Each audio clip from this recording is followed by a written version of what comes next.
Bismillahirrahmanirrahim. Assalamualaikum warahmatullahi wabarakatuh. Sahabat muslim yang saya sayangi, pada kesempatan kali ini saya akan membahas tentang kemuliaan dari seorang ibu. Ibu dalam Islam bukan sekedar sosok yang biasa, merupakan sosok yang luar biasa, yang dari mana ketika mengandung, melahirkan, menyusui itu mendapatkan rahmat dan belas kasih dari Allah Subhanahu wa Ta'ala. Jadi peran ibu itu bukan main-main dalam Islam. Ibu itu memiliki misi suci, yakni membangun peradaban. Seperti yang kita ketahui, Rasulullah ketika ditanya oleh seorang sahabat, siapakah yang harus kita hormati ya Rasul? Sahabat pun menjawab, ibumu. Kemudian siapa lagi ya Rasul? Rasulullah menjawab, ibumu. Dan siapa lagi ya Rasul? Ibumu. Yang terakhir adalah bapakmu.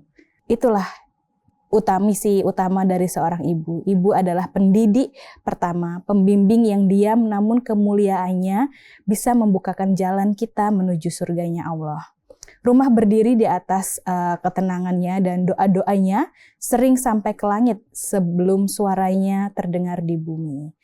Dalam Al-Quran Allah menegaskan, ibumu telah mengandungmu dalam keadaan yang lemah, kemudian menyusuimu dan membesarkanmu dalam keadaan yang lemah, maka kamu harus menghormati ibumu. Ayat ini bukan hanya perintah, tetapi pengingat tentang jerih payah seorang ibu. Tentang sakit, letih, cinta, dan pengorbanan yang sering tidak terlihat. Sejarah Islam penuh dengan ibu-ibu yang luar biasa. Ada Hajar, ibu dari Nabi Ismail, ditugaskan Allah ke tanah yang gersang ya, tanah tandus, tidak ada siapa-siapa, hanya dia dan bayi Ismail yang waktu itu sangat masih kecil. Dia lari ke sana kemari untuk mencari air. Dari Hajar kita belajar tentang kegigihan seorang ibu. Dia langkahnya antara Safa dan Marwah diabadikan oleh Allah menjadi ritual haji. Dari kesabarannya lahirlah sumber air Zam-Zam yang hingga saat ini masih kita dapat nikmati begitu. Kemudian dari keturunannya, dari Nabi Ismail lahirlah Nabi Muhammad SAW. Kemudian ada Aminah binti Wahab yang mengandung cahaya kenabian. Walau wafat saat Rasul masih kecil, tetapi kelembutan dan doanya tinggal di hati beliau sepanjang hidup. Kemudian ada Fatimah bin Asad, yakni ibu dari Ali bin Abi Thalib. Ketika ibu Rasulullah meninggal, Rasul dirawat oleh Fatimah bin Wahab seperti merawat anaknya sendiri. Dan ketika Fatimah bin Wahab meninggal, Rasul yang menguburkan dengan kedua tangannya sendiri dan menutupi jenazahnya menggunakan jubahnya. Dan begitu besar penghormatan Rasul kepada seorang ibu.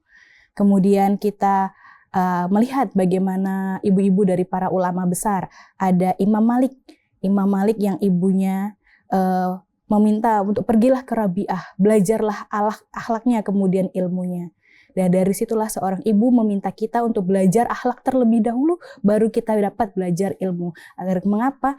Ketika kita belajar ilmu tanpa akhlak, kita akan tersesat. Begitu. Kemudian ada Imam Syafi'i. Ibu Imam Syafi'i adalah seorang janda miskin, ya. Saat itu dia tidak punya apa-apa, tapi tekadnya untuk pendidikan itu sangat luar biasa. Dengan berjalan kaki, ibu dari Imam Syafi'i ini mengantarkan Imam Syafi'i untuk belajar di Mekah. Dan membuahkan hasil yang luar biasa. Imam Malik dan Imam Syafi'i menjadi terkenal sebagai imam yang saat ini diikuti oleh muslim di dunia. Hari ini pun meski banyak dunia ini penuh hiruk pikuk begitu ya, ibu seorang muslim menjadi penjaga pertama iman. Dialah yang mengajarkan anaknya membaca Al-Quran, mengajarkan sholat, kejujuran, dan cinta kepada Allah dan Rasulnya. Rasulullah bersabda, surga berada di bawah telapak kaki ibu. Ini bukan sekedar ungkapan, tapi ini adalah janji Allah. Bahwa merawat, menghormati, dan mencintai ibu adalah jalan terbesar menuju surga. Sahabat yang baik, di balik anak yang soleh, di balik ulama yang agung, di balik pemimpin yang adil, seringkali ada seorang ibu yang namanya tidak tertulis dalam sejarah, tetapi doanya tertulis di langit. Dunia hari ini menghitung kesuksesan dengan harta dan kedudukan, namun Islam mengingatkan asal segala perubahan yang sesungguhnya ada pada hati seorang ibu. Jika hati seorang ibu itu ikhlas dalam mendidik anaknya, maka insya Allah seorang anak itu akan meraih kesuksesan baik di dunia dan di akhirat. Jika kita ingin melihat kebangkitan umat, mulailah dari memuliakan seorang ibu. Karena dari tangan mereka lahirlah generasi yang takut pada Allah dan membawa cahaya ke bumi. Akhir kata, dari rahim mereka lah bangsa terbentuk, dan dari didikan mereka lah peradaban bangkit.